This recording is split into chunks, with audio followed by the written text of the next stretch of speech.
Le travail d'infiltration d'anciens informateurs du gouvernement américain soupçonnés d'avoir comploté pour tuer le président d'Haïti a contraint les procureurs fédéraux de Miami à sceller les preuves de leurs activités passées dans l'intérêt de la sécurité nationale des États-Unis, affirmant que les informations sont classifiées et ne peuvent pas être transmises à la défense, dans l'enquête élargie. La décision signifie que l'affaire pénale américaine, qui se déroule parallèlement à une enquête défaillante en Haïti, pourrait devenir encore plus secrète aux États-Unis et laisser une traînée de questions sans réponse sur la façon dont un groupe de commandos colombiens, un ancien informateur du FBI lié à une entreprise de sécurité de la région de Miami, et deux anciens informateurs de la DEA ont tous été accusés d'avoir participé à l'agression mortelle. La décision des États-Unis de protéger les preuves classifiées intervient alors que l'enquête en Haïti est au point mort. Le mandat du 4e juge d'instruction a expiré lundi sans qu'aucune accusation formelle ne soit portée contre l'un des quelques 40 suspects, toujours emprisonnés à Port-au-Prince des mois après l'assassinat du président haïtien en juillet dernier. Mais un suspect qui n'est pas en détention est Arcangel Pretel-Ortiz, considéré par la police nationale d'Haïti comme l'un des chefs du complot d'assassinat présidentiel. Pretel, un Colombien dont les liens avec l'armée de son pays natal remontent aux années 1990, serait un ancien informateur du FBI, une relation potentiellement embarrassante pour les autorités américaines. Entre-temps, un ancien sénateur haïtien devrait être extradé de la Jamaïque vers Miami pour faire face aux accusations américaines, dans le dossier d'assassinat très médiatisé. John Joel Joseph a été autorisé à être extradé la semaine dernière, lorsqu'un procureur jamaïcain a choisi de ne pas poursuivre les accusations d'entrée illégale, dans la nation anglophone des Caraïbes. Lui, sa femme et leurs deux fils ont été arrêtés début janvier dans une maison d'une paroisse rurale. L'extradition de Joseph devrait être suivie par d'autres suspects, dont 3 citoyens américains d'origine haïtienne, ayant des liens avec le sud de la Floride qui sont actuellement emprisonnés en Haïti. L'enquête criminelle américaine sur l'assassinat du président haïtien Jovenel Moïse s'est transformée en une affaire de sécurité nationale à Miami, qui a jusqu'à présent abouti à l'arrestation d'une vingtaine de commandos colombiens, accusé d'avoir participé à l'assaut meurtrier. Un pasteur haïtien américain avec des ambitions présidentielles, et un trafiquant de drogue haïtien condamné qui a déjà trompé la DEA et est maintenant accusé d'avoir fourni des logements et des armes aux tueurs. Bien qu'aucun détail n'ait été révélé dans les documents judiciaires, les procureurs de Miami ont récemment informé un juge fédéral qu'ils souhaiteraient garder sous scellé certaines informations classifiées, liées à l'affaire de l'assassinat de Moïse, uniquement pour les yeux du juge. Des sources familières avec l'affaire disent que les procureurs veulent garder secret le travail d'infiltration d'anciens informateurs de la DEA et du FBI, qui ont été impliqués dans le complot d'assassinat, ainsi que d'autres informations classifiées partagées entre les gouvernements américains et haïtiens, qui se rapportent aux intérêts nationaux de sécurité. Les procureurs veulent également garder secrètes toutes les méthodes d'enquête sensibles, ont indiqué les sources. La semaine dernière, le procureur adjoint américain Walter Norquin a déclaré au juge fédéral américain José Martinez que les procureurs voulaient sceller des preuves sensibles dans l'affaire de l'assassinat du président haïtien, en vertu de la loi sur les procédures d'information classifiées. Norquin a demandé au juge de nommer un agent de sécurité du ministère de la Justice qui présenterait les informations classifiées en secret à Martinez. Le juge a approuvé cette demande. La décision de Martinez pourrait frotter les législateurs américains dans le mauvais sens. Plus tôt cette année, ils ont approuvé une nouvelle politique haïtienne qui, entre autres, exige que le département d'État leur fournisse des informations sur l'enquête américaine en cours sur l'assassinat présidentiel. Le président Biden a promulgué la législation le mois dernier dans le cadre du projet de loi Omnibus sur les dépenses. Alors que l'ordonnance de protection dans l'affaire de Miami pourrait aider à sauver les forces de l'ordre américaines de l'embarras ou de révéler ce qu'elle aurait pu savoir des menaces à la vie de Moïse avant son meurtre, cela n'aide pas l'image des États-Unis en Haïti, où des questions persistent sur ce que les responsables américains savaient du complot d'assassinat. Certains des liens des suspects emprisonnés avec la DEA et le FBI continuent d'alimenter les soupçons sur l'éventuelle implication des agences, ce que les agences ont nié. Un observateur juridique familier avec l'affaire américaine a déclaré qu'il pensait que les procureurs et les agences fédérales cachaient des preuves potentiellement embarrassantes au nom de la sécurité nationale. Je pense qu'il y a une boîte de Pandore ici, a déclaré l'observateur, qui n'a pas voulu être identifié.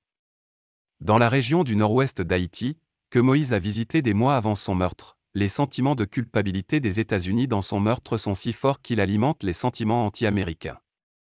Dans d'autres régions du pays, de nombreux Haïtiens, compte tenu de la forte présence du gouvernement américain dans les affaires intérieures d'Haïti, refusent de croire qu'ils ont été pris au dépourvu par le meurtre. Pour le moment, aucun juge haïtien n'est chargé de faire avancer l'affaire, et en raison de l'implication potentielle d'Haïtiens de haut niveau, beaucoup craignent de s'en charger. Je pense que c'est un problème. Un ancien juge d'instruction haïtien, qui n'a pas voulu être identifié en raison de la nature sensible de l'affaire. L'ex-juge a déclaré qu'il craignait que les États-Unis n'utilisent l'ordonnance de protection pour donner de couverture à des gens en Haïti et aux États-Unis. Quand vous regardez le rapport de la police d'investigation haïtienne, les obstacles dans l'affaire, avec la collecte d'une série d'informations, je grince des dents à l'idée qu'il n'y a pas un groupe de personnes qui essaient de protéger lorsqu'ils ont pris cette décision, a déclaré le juge. Il fallait qu'il y ait une complicité internationale. Après tout, un président est mort. Le rapport de la police nationale d'Haïti, obtenu pour la première fois par le Miami Herald, détaille comment d'anciens soldats colombiens et 2 Haïtiens américains ont pris d'assaut l'enceinte du président à Port-au-Prince, au milieu de la nuit, le 7 juillet 2021, se réclamant de la DEA, de l'armée américaine et prétextant qu'une opération de l'US Marshall était en cours. Le rapport indique également que plusieurs des plus de 40 suspects initialement arrêtés dans le pays ont déclaré aux autorités haïtiennes qu'ils avaient été informés dans les semaines précédant le raid, que le plan avait le soutien des forces de l'ordre américaines. Certains des suspects auraient raconté une histoire sur un plan du gouvernement américain visant à arrêter de puissants politiciens et hommes d'affaires haïtiens pour trafic de drogue et blanchiment d'argent. Le plan supposé aurait été présenté devant Reynaldo Corvington, le propriétaire d'une entreprise de sécurité, un mois avant l'assassinat de Moïse. L'avocat de Corvington, Samuel Madistin, a décrit la réunion présumée dans une lettre de 5 pages l'été dernier après que son client a été arrêté dans le complot avec son gendre. La délégation de 6 personnes qui auraient visité Corvington et prétendu être des représentants du gouvernement américain aurait inclus James Solage, un ancien ouvrier d'entretien du comté de Palm Beach qui a quitté son emploi pour travailler pour la CTU, une firme de sécurité de la région de Miami, ainsi qu'avec Joseph Vincent, également américain d'origine haïtienne. Vincent était autrefois un informateur de la DEA réputé pour se faire passer pour des agents fédéraux américains en Haïti. Madistin a déclaré que la décision du juge américain de classer certaines des informations comme secrètes est antidémocratique. La justice est un pilier de la démocratie et en matière de justice, lorsqu'un crime a été commis, la première obligation de l'État est de rétablir la vérité, a déclaré Madistin. C'est la chose la plus importante. Madistin, qui a révélé l'histoire dans la lettre de 5 pages peu de temps après l'arrestation de son client, aimerait en savoir plus sur la relation que Vincent et d'autres informateurs avaient avec les autorités américaines, et quelle serait l'impulsion d'une histoire aussi farfelue. Mais en vertu de l'ordonnance de protection américaine dans l'affaire du tribunal fédéral de Miami, il ne le saura peut-être jamais. Je veux connaître toute la vérité sur cette affaire, a-t-il déclaré. Madistin craint que la décision de mettre sous scellé les informations classifiées dans l'affaire de Miami n'ait des répercussions négatives en Haïti, où les États-Unis exercent une influence politique considérable, et ont été impliqués dans la tentative de reconstruction du système judiciaire dysfonctionnel. Haïti regarde toujours beaucoup de choses qui se passent aux États-Unis comme un modèle, a déclaré Madistin. C'est un modèle négatif que les gouvernements haïtiens essaieront d'imiter. Cela rendra donc la justice haïtienne plus redevable à l'exécutif qu'au public qu'elle ne l'est déjà aujourd'hui. Aux États-Unis, la loi sur les procédures d'information classifiées est conçue pour protéger les questions et les méthodes de sécurité nationale, permettant au gouvernement de présenter des preuves directement à un juge sans les divulguer aux défendeurs ou au public. Selon l'article 4, le tribunal, sur présentation suffisante, peut autoriser les États-Unis à supprimer des éléments spécifiés d'informations classifiées, des documents devant être mis à la disposition du défendeur par voie d'échange. Dans ce scénario, les procureurs n'auraient à partager des preuves classifiées avec les avocats des accusés que si les informations étaient jugées pertinentes et pouvaient aider à disculper leurs clients, ce qui est une obligation légale coutumière dans toutes les affaires pénales. La dernière fois que le bureau du procureur américain à Miami a utilisé la loi sur les informations classifiées, c'était il y a 3 ans dans la poursuite d'une femme d'affaires chinoise accusée d'intrusion dans le club privé du président Donald Trump, Mar-a-Lago, à Palm Beach.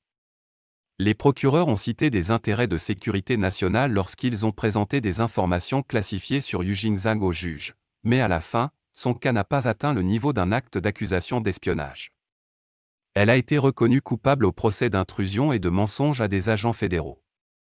L'avocat de Miami Michael Sherwin, qui a poursuivi l'affaire Mar-a-Lago en 2019 et a ensuite été commissaire du gouvernement américain par intérim à Washington DC, a déclaré que la loi sur les informations classifiées est normalement invoquée dans les affaires de terrorisme ou d'espionnage. Mais il a dit qu'il pourrait être utilisé dans l'assassinat du président d'Haïti parce que certains anciens informateurs du gouvernement sont devenus des suspects et que leur travail d'infiltration passé est probablement classifié. Le but de la loi est de protéger les informations classifiées, a déclaré Sherwin au Miami Herald. Les informations classifiées pourraient concerner le cas actuel d'assassinat ou des cas passés. Ces informateurs auraient pu participer à des activités louches dans le passé, notamment être enregistrés sur des écoutes téléphoniques, ou des cas de détournement de fonds publics, a-t-il ajouté. En règle générale, toutes les preuves après l'inculpation d'une personne doivent être remises à la défense, a déclaré Sherwin. Mais en déposant un avis SIPA, les procureurs peuvent garder les informations classifiées de la défense avec l'approbation d'un juge. Ils vont se battre bec et ongles avant de le remettre. Ce qui rend les choses si difficiles pour la défense, c'est qu'elles ne sont pas autorisées à se trouver sur le même pied d'égalité que l'accusation et le juge. Alors que l'avis SIPA n'a été déposé que dans le cadre des poursuites contre le commando colombien Mario Antonio Palacio pour l'instant, la loi sur les informations classifiées serait utilisée lorsque d'autres accusés seraient inculpés pour leur rôle présumé dans l'assassinat. L'avocat de la défense de Palacios a refusé de commenter le projet de l'accusation d'utiliser la loi sur les informations classifiées. Une plainte pénale, rédigée par le FBI, accuse Palacios, 43 ans, de complot en vue de commettre un meurtre ou un enlèvement en dehors des États-Unis, et d'avoir fourni un soutien matériel entraînant la mort, sachant que ce soutien serait utilisé pour mener à bien un complot visant à tuer le président haïtien. La plainte pénale du FBI indique qu'un groupe de Colombiens, dont Palacios, et un autre groupe de doubles haïtiens américains basés en Haïti ont participé au complot visant à kidnapper ou à tuer le président. Un co-conspirateur présumé, un double citoyen haïtiano-américain, s'est rendu dans la région de Miami le 28 juin 2021 pour fournir à d'autres personnes une demande écrite d'assistance pour faire avancer le complot, indique la plainte. Le Miami Herald a appris que le co-conspirateur est James Solage, qui a prétendu être un traducteur et est détenu en Haïti. La visite de Solage dans la région de Miami est considérée comme essentielle dans l'argument juridictionnel américain, sur les raisons pour lesquelles il a la compétence de poursuivre des suspects dans le meurtre d'un dirigeant étranger. Une partie de la planification aurait eu lieu dans le sud de la Floride. Un autre accusé amené à Miami, Rodolphe Jahar, est un ancien informateur de la DEA et un trafiquant de cocaïne condamné. Il est accusé d'avoir joué un rôle central dans la fourniture de logements, d'armes et d'autres formes de soutien au groupe. Le rapport d'enquête de la police haïtienne n'entre pas dans les détails sur les suspects en garde à vue, mais identifie un individu non détenu, Arcangel Pretel Ortiz, comme principal suspect. Personnage mystérieux dont on ne sait toujours pas où il se trouve, Pretel est soupçonné d'être un ancien informateur du FBI et se vante de ses liens avec l'agence. Il a eu des contacts avec certains des commandos colombiens, Solage et Christian Emmanuel Sanon, le pasteur haïtien américain détenu en Haïti qui a cherché à remplacer Moïse à la présidence avec l'aide de CTU, la société de sécurité de la région de Miami. CTU appartient à Antonio Intriago, un émigré vénézuélien et homme d'affaires de Doral. Pretel est un partenaire commercial d'Intriago, qui avait une deuxième société de sécurité, CTU Federal Academy LLC, qui aurait recruté les soldats en Colombie. La CTU Federal Academy identifie Pretel en tant qu'officier. L'un des militaires avec qui il avait des contacts directs, Duvernay Capador, faisait partie des 3 Colombiens tués par la police haïtienne après l'assassinat du président. Capador faisait également partie des 4 Colombiens qui auraient pénétré dans la chambre de Moïse la nuit de l'agression, blessant la femme de Moïse et tuant le président, selon la police haïtienne. Un Colombien, Pretel vivait à Miami, s'appelait Gabriel Pérez et se vantait souvent de ses relations avec le gouvernement américain. Selon le rapport de la police haïtienne, Pretel a affirmé avoir effectué plusieurs voyages à New York et à Washington où il a rencontré plusieurs cadres du gouvernement américain dans le but d'une transition politique en Haïti avec le chrétien Emmanuel Sanon. Dans une lettre de 2015 concernant une affaire d'extradition des États-Unis hors de la Colombie, Pretel a été identifié comme un informateur confidentiel du FBI, dans un acte d'accusation fédérale de drogue à New York en 2015, et accusé d'avoir mis en place un montage judiciaire. L'avocat de la défense d'Intriago, Joseph Tesmon, a déclaré que son client avait agi dans le cadre de la loi lorsqu'il avait participé à un plan de sécurité visant à destituer le président d'Haïti, mais qu'il ne savait rien d'un complot visant à le tuer. Mon client ne s'est livré à aucune activité criminelle et il n'était pas au courant du complot visant à assassiner le président haïtien, a-t-il déclaré. Ces derniers développements dans le dossier de l'assassinat du président haïtien augmentent la suspicion d'une éventuelle implication du gouvernement américain dans le complot.